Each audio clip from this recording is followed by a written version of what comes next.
এবার তরকার ডালটাকে আমরা সেদ্ধ হতে দিয়ে তরকা বানানোর জন্য প্রথমে আমি কড়াইতে সরিষার তেল দিয়ে নিয়েছি। এবার এর মধ্যে দিয়ে দিচ্ছি হচ্ছে পেঁয়াজগুলোকে।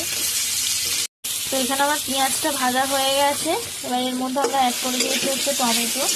তো এখানে আমার পেঁয়াজ টমেটো সবই ভাজা হয়ে গেছে, টমেটোটা গলেও। এবার এর মধ্যে অ্যাড করে দেবো হচ্ছে রসুন। এবার দিয়ে দেবো হচ্ছে কাঁচা লঙ্কা কুচি। এবার দিয়ে দেবো হচ্ছে আদা কুচি। এবার এগুলোকেও ভালো করে ভেজে নেবো পেঁয়াজ টমেটোর সাথে। কাঁচা লঙ্কা ভেজে নিয়েছি। এবার এর মধ্যে আমরা দিয়ে দেবো হচ্ছে অল্প পরিমাণ লঙ্কা গুঁড়ো, মানে যেহেতু কাঁচা লঙ্কা ইউজ করেছি তাই এটা খুব সামান্য। এবার এর মধ্যে অ্যাড করে দিচ্ছি হচ্ছে তড়কা মশলা। তো এই মশলাগুলো দিয়ে ভালো করে আমি কষিয়ে নেবো। না কষালে কি বলতো, কাঁচা মশলার গন্ধটার জন্য না তরকার ডালটা খেতে অতটা ভালো হবে না। আমরা অ্যাড করে দেবো হচ্ছে তরকার ডালটাকে।